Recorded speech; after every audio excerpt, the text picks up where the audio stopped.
Welcome one and all, Love Them Knives channel. LTK here. Got the Seax. Seax?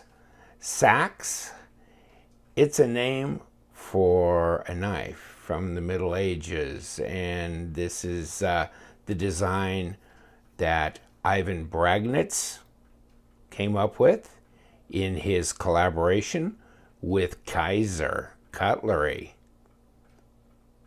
Interesting knife, big knife, 9 1/4 inches overall. Big dog, but not that heavy. Actually, I should have backed my camera up. Wow. 9 1/4 all day long. 23.5 centimeters. 4 inches. Well, it's a 4-inch blade up here. And down here, it's almost 4.5. Back to the bolster, you know.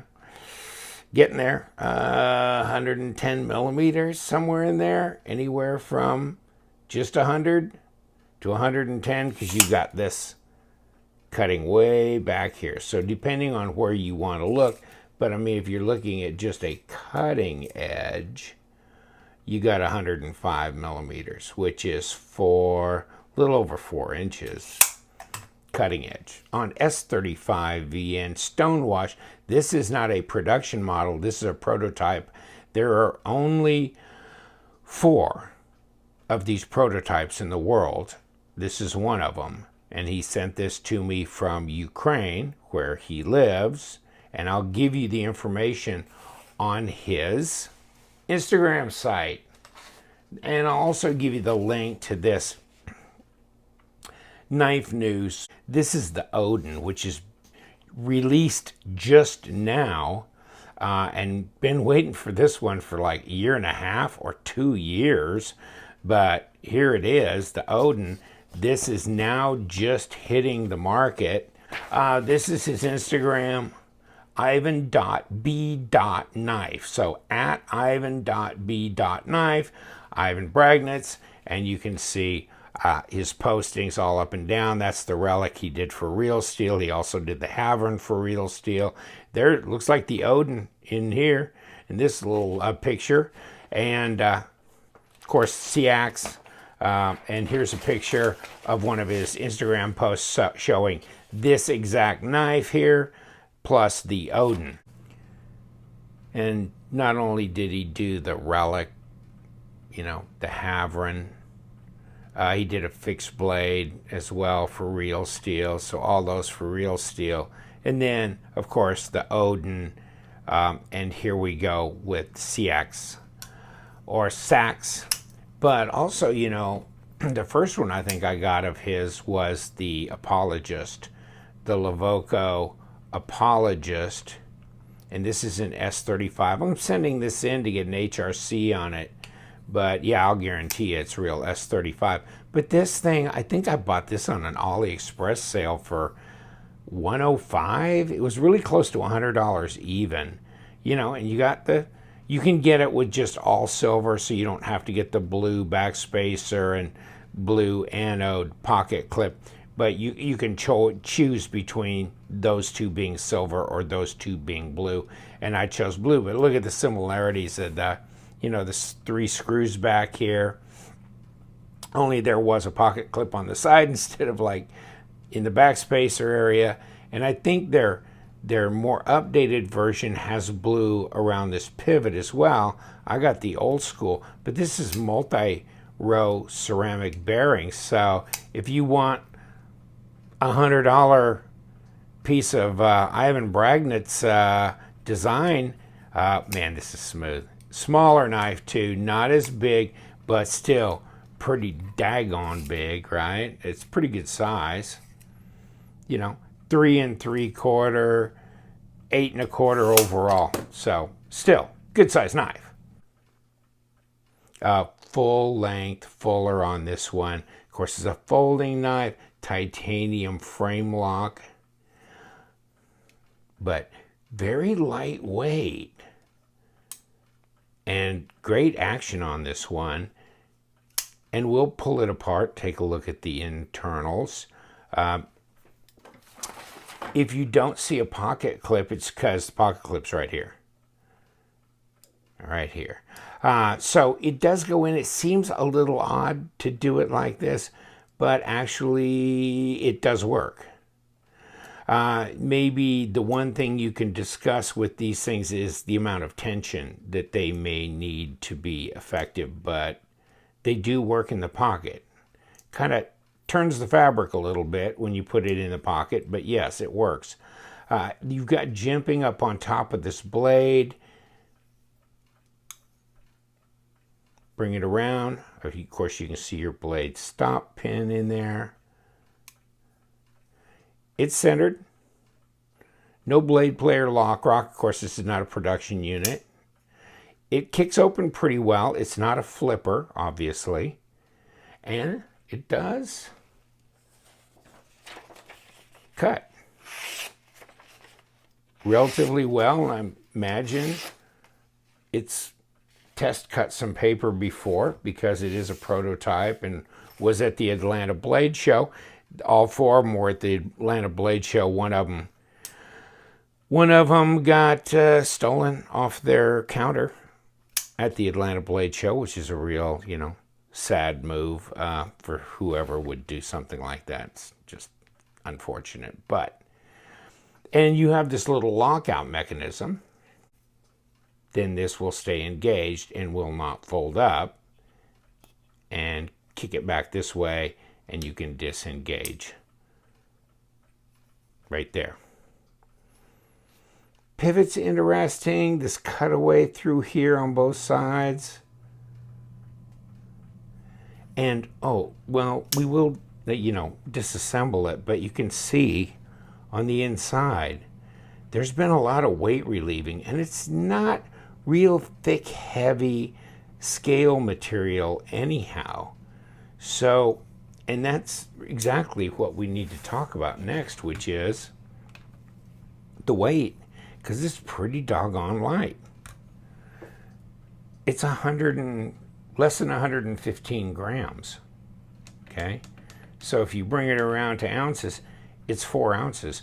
4 ounces for a 9 1/4 inch titanium frame log knife is, that's light, and it does feel light, really, relatively speaking. Let me see. Kick it open with the thumb. Wow, about shot it out of my hands. I like doing the middle finger flip from the backside, actually, but you can thumb or finger flick this thing open, or just open it, walk it around in the normal fashion. The ergos are pretty good, although when you start putting secondary humps and stuff in here, then it just depends on the size of your hand. And I have to kind of hold it here because this is such a big opening. I either got to try and get 2 fingers there, which I can almost do, or just 1, but then my second one's going to hit right here, right in the middle. And then I'm good from there. It's not uncomfortable, but I don't know that it needed this. Maybe more for style points than anything else. And here's your, contoured titanium scales. So it's a big knife. Let's get some big knives out here and do a little comparison. My swordfish is a 9-inch knife. So it's right there with that all day long. Another 9-inch knife is the Miscreant. Wee Knives, Miscreant.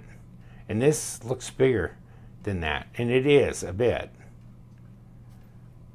Although, talk about lightweight knives for their size, 2.8 ounces.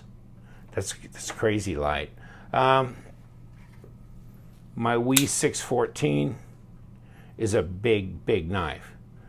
And so, yeah, we're looking pretty close right there. And just one more Recon. And we're just about dead even with the Recon, really, as far as size goes. Because I know this is about 9 1/4 overall. So both the exact same length for all practical purposes. Blade stock. Trying to get, really? Are we zeroed? It's going to be close. Not quite 3 millimeters, but probably as far as effective. Yes, effectively 3 millimeters. 0.117 inches, and well, let's check it out. 14 millimeters, 13.9, somewhere in there. 0.55 of an inch. Any changes up and down? 0.52. Oops. 0.41. 0.54. 55.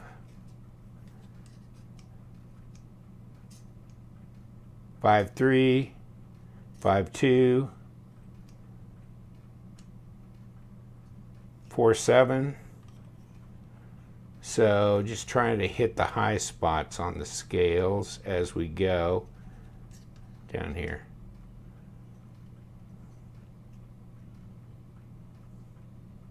47. So it does change. It's fatter in the middle, thinner at the back. If I can get between these screws here. 0.41 back here. Clear at the very end. 0.37. Thinner, fatter, and somewhat thinner up here. Interesting. Action on this knife, pretty good. Pretty drop shutty. A little scary because there's no flipper tab to protect my finger from it, falling down on me. But on the flip side of that, figuratively speaking, it overcomes a detent ball almost immediately. So the bottom part of this blade, by the time it touches my thumb, it's over the detent ball. So actually, you can just do that. How crazy is that? Nice. If you like big knives, but it's light and it's pretty slender this way, front to back in your pocket, not a lot of real estate there. So let's check that out too before we pull this thing apart. Paramilitary 2 is like 1.5, 1.6 inches. So let's see what we got here. It's not as big as the Paramilitary 2. Front to back. Let me see if we got the tallest place right here, about 1.4 inches, which is 35.8 millimeters. So that's it. So really not any bigger front to back than a Para 2. It just seems slender, even though actually the fatter parts are fatter than a Paramilitary, because Para is like 0.46. And so this will go out to 0.55. So that is a little thicker that way, which really kind of helps you fill your hand up. But, if you got big mitts, you got plenty of room on here. So, yeah, that's some crazy. The ergos are good. Detent's appropriate. It's fairly light. It's probably like a 4.3 to 4.5. It's pretty easy to kick out of there. Although since it's not a flipper, then you want to be able to kick this knife out with some degree of ease. And to tell you the truth, I don't think I'd want, if this is a 4.4, I don't want a 5.4 detent on this. It's going to cut into your finger or thumb after a while, kicking that thing out of there. So, you can affect the deployment a bit if you hit that flipper, or if you hit that lock bar too hard with your with your fingers, if you're grabbing it while you're trying to kick it out with your thumb, you can, detour that from getting out there, but not real easy because of how thin it is. If it was deeper down here, you'd make more contact with your fingers. So, kicks open really nice, actually. It's a big old hoss, isn't it? It's a different looking knife, but it does look real Middle Ages-ish. If you Google Seax and you look at all the different types of blades they made, I mean, they do have this kind of a general shape. Yes, Ivan Seax. His moniker, S35, model number, all that's right on here. Well, let's take this apart. And did we get the screw side or the pivot tube side? That's the screw side here. There you go. So no problem pulling that apart. Didn't spin the pivot. Didn't have any issues like that. So let's continue on the presentation side to take these screws out. And this thing's probably been apart a few times, being a prototype.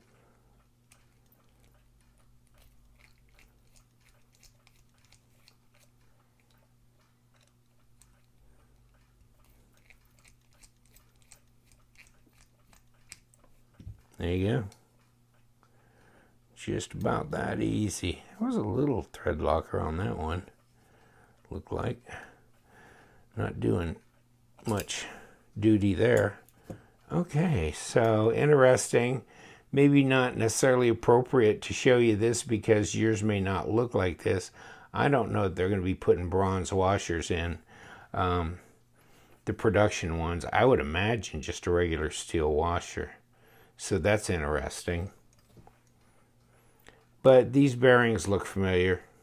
Okay, so yeah, that I could see that probably being standard issue. And here we go. Looks pretty clean.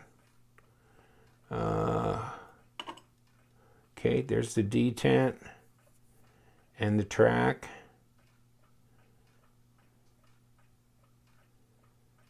All right.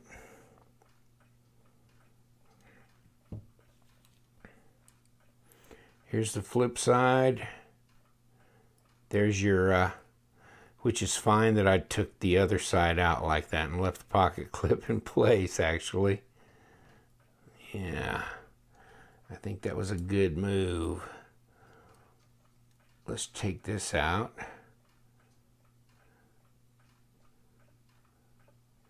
Well, I don't see anything squared off here, so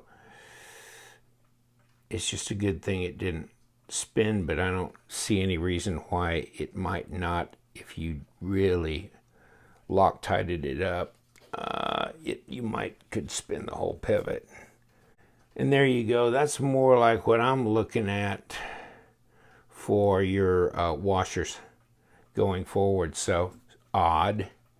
This side, bronze. This side, oh, no. Okay, there's your washers. Hold on.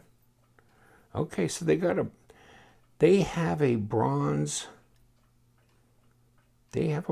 washer underneath these steel washers, and I didn't notice that this had fallen out and exposed the bronze. I thought that was it, and I hadn't noticed that had fallen out. I wasn't looking. So okay, so I don't know. It'll be interesting to see if the production version has that bronze washer underneath or if they were just using that for this prototype. And prep these for going back together. Put a little bit of lube in there.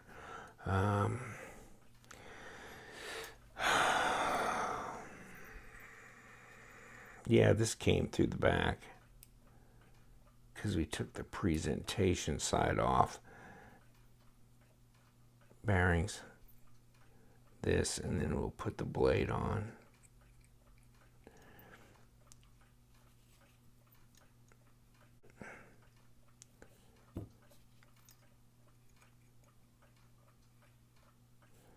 Yeah.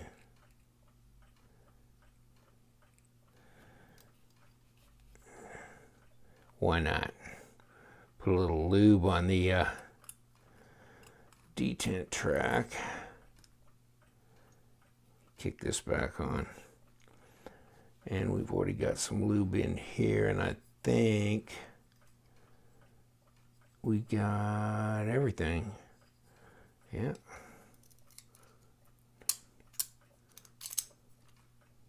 Oh, not everything. Okay. Can we reassemble this like this? How are we going to deal with the pocket clip going together?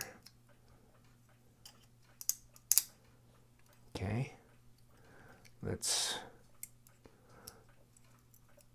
elevate this out.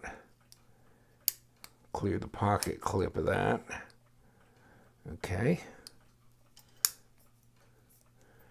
It feels solid.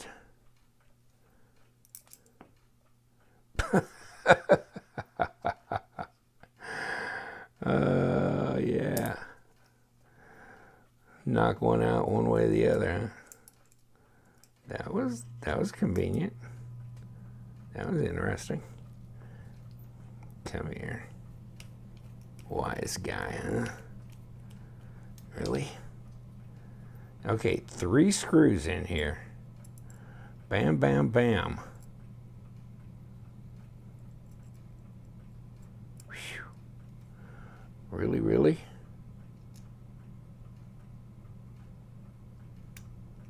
Okay.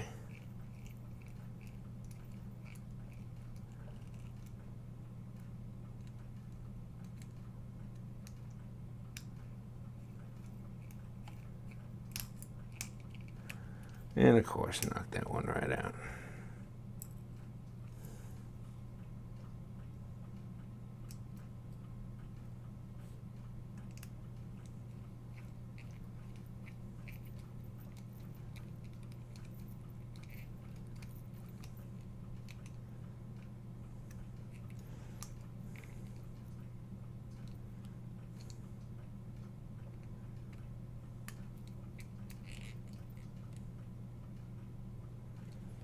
Okay.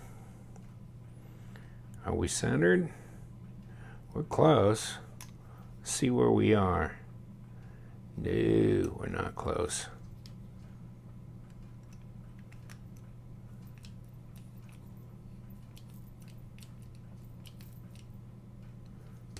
We gotta be getting close. We are really close. Oh, that kicked right out.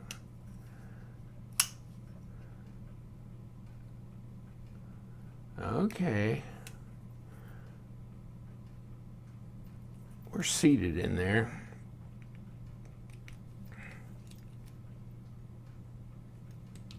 I think we're as close as we're gonna get.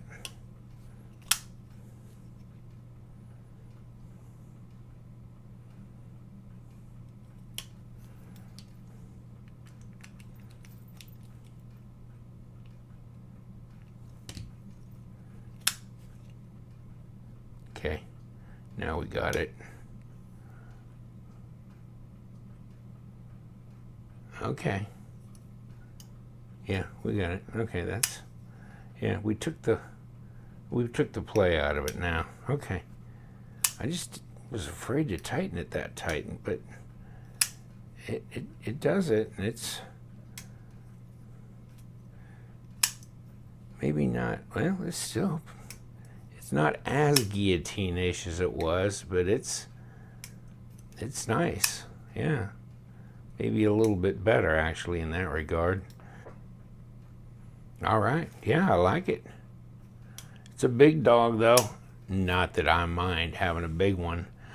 Big dogs. I like the big dogs, obviously. Did you see the Recon, the 614, the Miscreant, all that stuff? The Swordfish, yeah.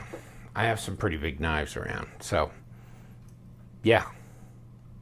Nice. But very light. I like it. The Seax, Seax, whatever you want to call it, it's here. It's coming out. Thank God. The Odin's here. Thank God for that as well. Take care, my friends. I'm going to let you go. Thank you so much for joining me. Ivan, thank you so much. And you know what we do around here. We love them knives, so you guys stay sharp.